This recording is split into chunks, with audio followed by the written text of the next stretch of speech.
Remue ménage. Remue ménage.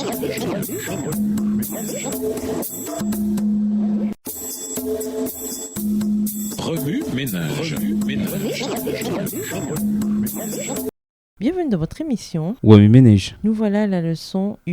L'auteur du mal. Lisons Matthieu 13, des versets 24 à 30 et 36 à 43. Matthieu 13, versets 24 à 30 et versets 36 à 43. Il leur proposa une autre parabole et il dit: Le royaume des cieux est semblable à un homme qui a semé une bonne semence dans son champ. Mais pendant que les gens dormaient, son ennemi vint, sema de l'ivraie parmi le blé et s'en alla. Lorsque l'herbe eut poussé et donné du fruit, l'ivraie parut aussi. Les serviteurs du maître de la maison vinrent lui dire: Seigneur, n'as-tu pas semé une bonne semence dans ton champ? D'où vient donc qu'il y a de l'ivraie? Verset 28. Il leur répondit: C'est un ennemi qui a fait cela. Et les serviteurs lui dirent: Veux-tu que nous allions l'arracher? Non, dit-il, de peur qu'en arrachant l'ivraie, vous ne déraciniez en même temps le blé. Laissez croître ensemble l'un et l'autre jusqu'à la moisson. Et à l'époque de la moisson, je dirai au moissonneur: Arrachez d'abord l'ivraie et liez-la en gerbe pour la brûler. Mais amassez le blé dans mon grenier. Verset 36.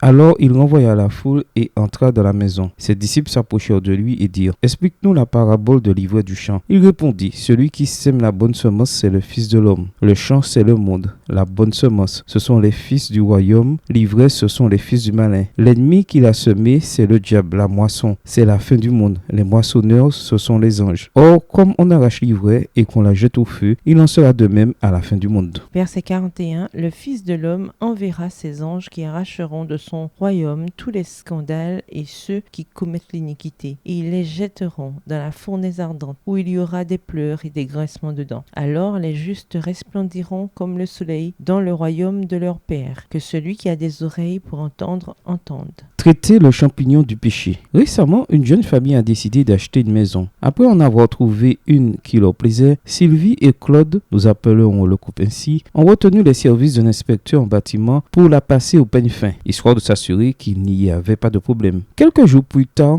à leur grande joie, l'inspecteur a attesté que cette maison était en très bon état et qu'il pouvait l'acheter en toute tranquillité. Un jour, peu de temps après avoir emménagé, Claude, de retour du travail, est allé se rafraîchir dans la salle de bain. À peine y était-il entré que ses yeux sont tombés inopinément sur le plancher. Qu'est-ce qui a donc capté son regard? En l'espace de quelques heures seulement, par une fissure auparavant imperceptible, un champignon avait poussé de 5 cm à un endroit où rien, absolument rien, n'aurait dû pousser. Même si la salle de bain était nettoyée régulièrement, il a suffi qu'une particule de champignon dans l'air, combinée à l'humidité de la pièce, s'infiltre dans la fissure pour que le champignon prospère. Dégoûté et décontenancé, Claude a arraché le champignon et a vaporisé des produits chimiques antibactériens et antifongiques en quantité suffisante pour en éradiquer toute trace définitivement. D'une manière ou d'une autre, le champignon du péché a germé dans l'univers parfait de Dieu, entraînant une croissance rapide des accusations et des reproches à l'égard de Dieu, ainsi qu'un déluge apparemment sans fin de méchanceté. Le péché, la douleur, la souffrance, la décadence, la méchanceté, l'absurdité et la mort n'ont jamais fait partie du plan de Dieu pour l'univers. Les êtres créés, les planètes avec toute leur flore et leur faune, n'ont jamais été destinés à vivre de telles choses. Dieu avait créé toutes choses parfaites, pure, très bonne. Aucune distorsion, aucun problème. L'univers était vierge de tout péché. Et cependant, nous sommes confrontés quotidiennement à des tragédies inattendues. Nous sommes tourmentés par des pourquoi sans fin et cherchons l'individu à blâmer. Heureusement, Dieu a choisi de résoudre le problème du péché. Un jour, il restaurera toutes choses dans une pureté vibrante et une magnifique perfection. Le processus délicat qui consiste à éradiquer le péché, à affronter l'auteur de la rébellion, à lui régler son cas et à s'assurer que le champignon du péché ne surgisse plus jamais est d'un prix exorbitant pour Dieu. Ce processus prend beaucoup de temps et implique l'univers tout entier, y compris vous et moi. Il peut être une source de frustration pour tous ceux qui souhaitent ardemment que tout ça soit terminé. Mais comme l'étude de cette semaine le révélera, il y a une raison pour laquelle ces choses prennent autant de temps. Bon, ménage, écrivez Matthieu 13, versets 24 à 30 et les versets 36 à 43 à partir de la version biblique de votre choix. Si vous êtes pressé, écrivez Matthieu 13, versets 36 à 39. Vous pouvez aussi paraphraser ce chapitre avec vos propres mots, en tracer les grandes lignes ou en faire une carte touristique.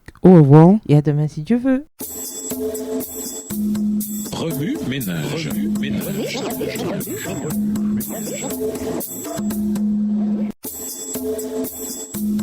Remue-ménage.